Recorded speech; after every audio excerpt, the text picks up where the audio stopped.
2022. I just come back from my fieldwork, but I actually have some results to talk to you about now because I'm done. So yeah, I just finished my PhD at Newcastle earlier this year. So as Gordon pointed out, I've now put doctor on myself.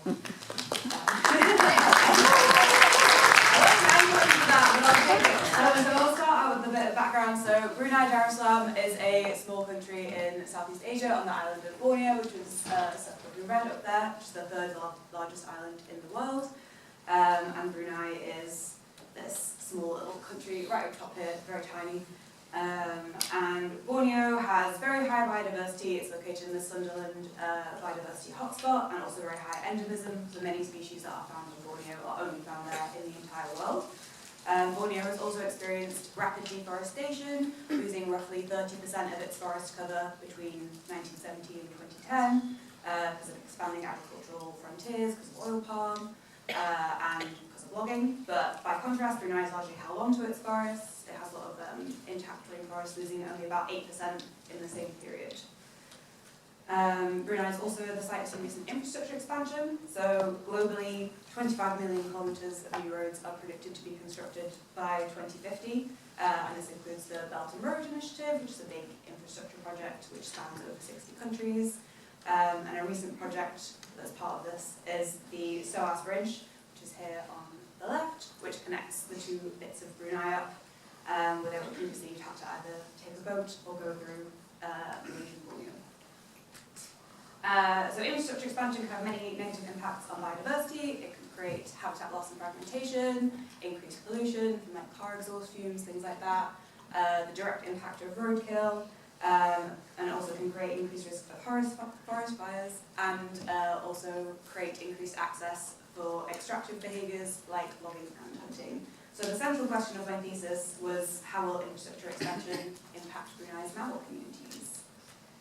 So I'm talking about two of my chapters of my thesis. I've skipped over the first one because 15 minutes isn't a lot of time. So the second data chapter, my research objectives were to collect baseline data, because no extensive camera trapping study had been conducted in Temburong before, to assess the species richness and abundance of mammals in my study area.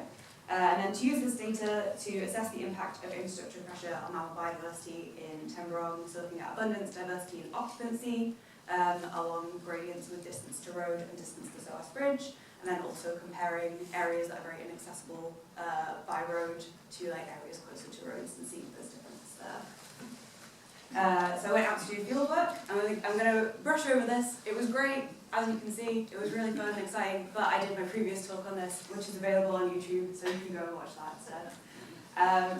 So this is my study area. You can see SOAS Bridge kind of coming in at the top there. The light green bit is the other part of Brunei. So it like stretches over the bay, goes over all this like mangrove forest and joins up to the main road. And then the hashed areas are forest reserves.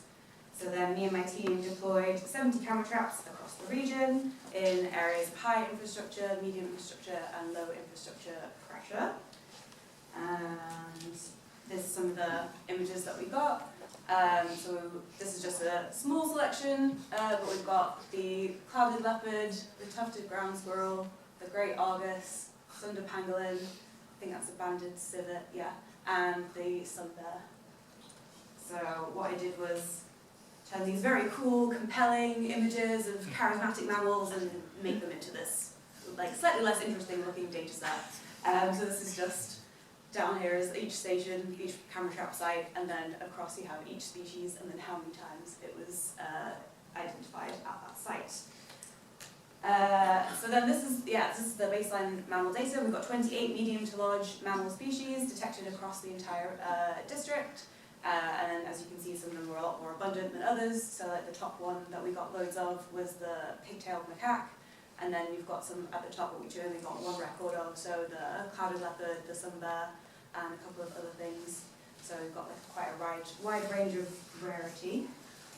And then from analysing this data, it indicated that mammal abundance was reduced closer to roads and in areas with low forest cover, but that species richness and occupancy were not significantly impacted by distance to roads.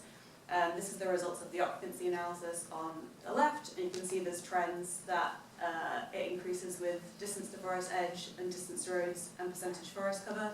So the further away you get from the edge, the further away you get from the roads, the higher percentage forest cover, the higher the probability there will be mammals present.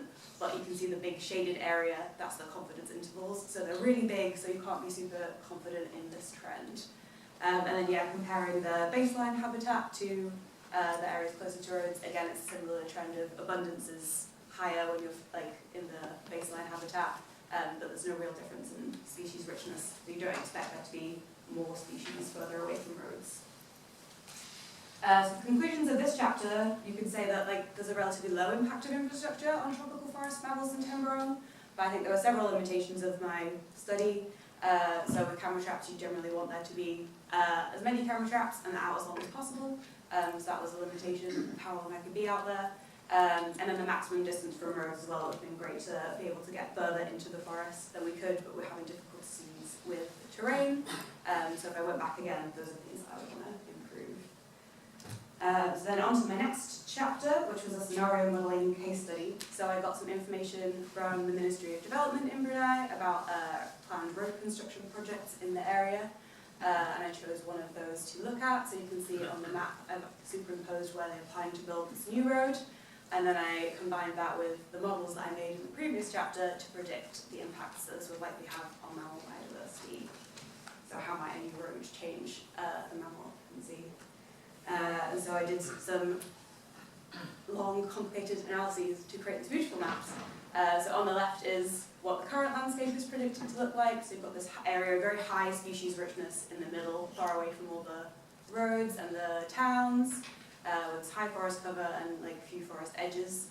And then if you add the road in, predictably it kind of like shrinks away from where the road is going to be, and you get lower predicted species richness around kind of like this buffer zone. And then the final map is if you take those two away from each other, it shows you this hotspot of where all the change would be. So yeah, as you'd expect, in this bit that's furthest away from any current roads, that would be where the biggest change is. And we found that for individual pixels, there was up to a 45% reduction in species richness, so you'd lose nearly half of the species that are present there. But then if you average that, so if you look at the area, like a buffer zone of just 1 kilometre around the road, that reduces to about 15 to 19% change. And then if you look within like a 5 kilometre radius, it's more like 4 or 5%. So road construction is likely to reduce mammal biodiversity in Temburon, but mean reductions in species richness are small, but larger when you consider them at a local scale. And because I used the models from the previous chapter with the high confidence, like the big confidence intervals, there's a lot of uncertainty around the estimates. Oh yeah, so future steps I'm going to take. I'm hopefully going to present this research to some of the government ministries in Brunei who are interested in incorporating it into their sustainable development plans. And then I've just thrown up all the publications that have come out of the PhD so far. So I had a couple of interesting sightings like this white mouse deer and this rare bird species. And then I had a paper out in People in Nature earlier this year. And the QR code is the plain language summary if anyone's interested in checking that out. It does say hunting in the title of the talk. I knew I wouldn't be able to talk about everything, but yeah, this is based on the hunting chapter. So if anyone's interested in that, please check it out. And that's me done. Okay.